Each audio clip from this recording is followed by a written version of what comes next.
which was PSG versus Atletico Madrid. And I knew for a fact that PSG were just that good because we've been seeing what they did in the Champions League. We've been seeing the team playing. They literally beat.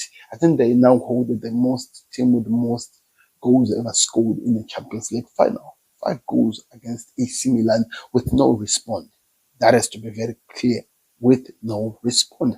According to some stats that I saw, I did not really go deep into it.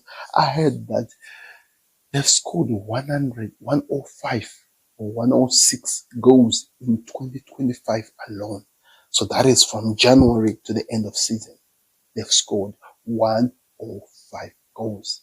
I'm telling you, this team is just they're just one of the hardest teams to play with. They know how to stop you from creating any counterattacks. They know how to set up a structure which helps them when you hit them on the counter, but also which can hurt you going forward. I was actually talking to my father while we were watching this game because he thought Atletico Madrid had a chance, and I told him, in no way in hell that there's going to be a chance for Atletico Madrid.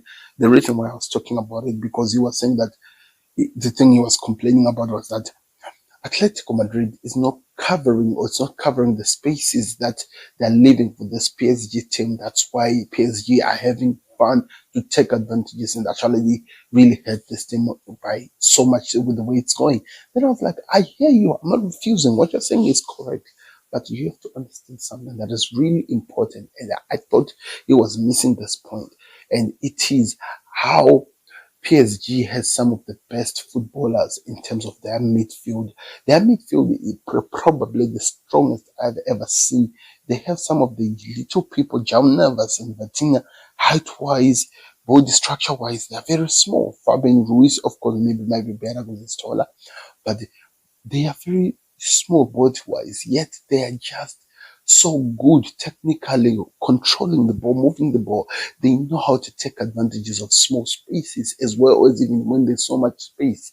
There was a moment when the Atletico Madrid was trying to put 4 players, sacrificing a striker to come in and help in the midfield, sacrificing a defender to try and help in the midfield. And PSG took advantage of that with only easy passing. But they look easier because it's them doing it. You cannot say that when you're on the other side. You cannot say that when you're watching it from the other side. And that's what separates PSG from so many teams. They're just that good. And remember, on top of that, they have that lethal strike force of all the players that are up top. I'm talking about Kvaratskhelia. In this game, it was Kvaratskhelia, it was Ramos, and it was Desiree Doué. We did not